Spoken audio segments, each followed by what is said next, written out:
আসসালামু আলাইকুম। তোমরা জানো তোমাদের ২০২৪ সালের যে বার্ষিক মূল্যায়নের যে বিষয়ভিত্তিক নির্দেশনা দেয়া হয়েছে, তো আমরা সেটা নিয়ে ভিডিও বানাচ্ছি, যেন তোমরা সঠিক তথ্যটা পেতে পারো। এখানে আজকে আমরা গণিত বিষয়টা নিয়ে আলোচনা করব, নবম শ্রেণীর। তো চলো দেখি আমাদের কি কি রয়েছে। আমাদের যে বার্ষিক পরীক্ষার যে সিলেবাসটা রয়েছে সেটাকে তুমি একটু আগে দেখে নাও। আমাদের মোট ৯টা অধ্যায় রয়েছে। অনুক্রম ধারা, লগারিদমের ধারণা ও প্রয়োগ, তারপর রয়েছে বাস্তব সমস্যা সমাধানের সহ সমীকরণ, পরিমাপে ত্রিকোণমিতি, কৌণিক দূরত্ব পরিমাপে ত্রিকোণমিতি, অর্থাৎ ত্রিকোণমিতি কিন্তু তোমাদের খুব ভালোভাবে শিখতে হবে। এছাড়া রয়েছে বিস্তার, পরিমাপ। হ্যাঁ, তো আমাদের মূল্যায়ন কাঠামোটা তোমরা অলরেডি জেনে গেছো যে আমাদের শিক্ষণকালীন অর্থাৎ ক্লাসে আমাদের যে অ্যাক্টিভিটিস সেখানে আমাদের 30% মার্ক থাকবে, এবং আমাদের যে সামষ্টিক আমরা যে 100 মার্কের পরীক্ষা দিব, লিখিত পরীক্ষা, সেখান থেকে 70% মার্ক আমাদের এখানে অ্যাড হবে। আচ্ছা, একটু খেয়াল করো আমাদের মান বন্টনটা কীরকম হবে। আমাদের যে শিক্ষণকালীন মূল্যায়ন রয়েছে সেখান থেকে 30 মার্ক থাকবে। আমাদের অ্যাসাইনমেন্ট বা ব্যবহারিক কাজের উপর 10 মার্ক। তারপর হচ্ছে আমাদের যে অনুসন্ধানমূলক কাজ আমাদের ক্লাস থেকে দেওয়া হয় সেখানে থাকবে 10 মার্ক।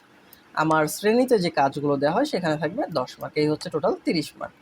এবং সামষ্টিক মূল্যায়নে আমাদের এখানে দেখো, আমাদের এখানে নৈবর্তিক প্রশ্ন এবং হচ্ছে বহু নির্বাচনী প্রশ্ন, তুমি বা এক কথায় প্রশ্ন তো যাই বলো না কেন, হ্যাঁ, তো বহু নির্বাচনী প্রশ্ন থাকবে 15টা, এখানে হচ্ছে 15 মার্ক।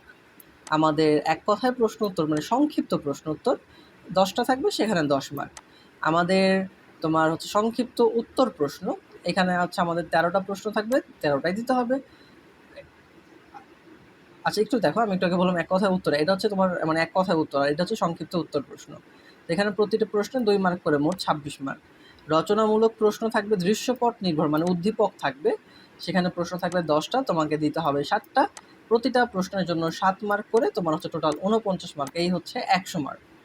এবং এই 100-র মধ্যে তুমি যত মার্ক পাবা তার মধ্য থেকে 70% কাউন্ট হবে তোমার হচ্ছে মূল টোটাল মার্কের সাথে, কেমন 70% মার্ক যোগ হবে। এবং পরীক্ষার সময়কাল হচ্ছে 3 ঘন্টা। আমি তোমাকে একটা নমুনা প্রশ্ন দেখাই, দেখো তোমাদের জন্য একটা নমুনা প্রশ্ন তারা দিয়ে দিয়েছে বোর্ড থেকে, যেন তোমরা সহজে বুঝতে পারো। যে দেখো, এই যে একটা এরকম থাকবে প্রশ্ন, যে সঠিক উত্তরটি খাতায় লিখো। তুমি 1 দিয়ে উত্তর লিখবা যে এটার উত্তর কত, 2 এর উত্তর কত, 3 এর উত্তর কত, এরকম করে।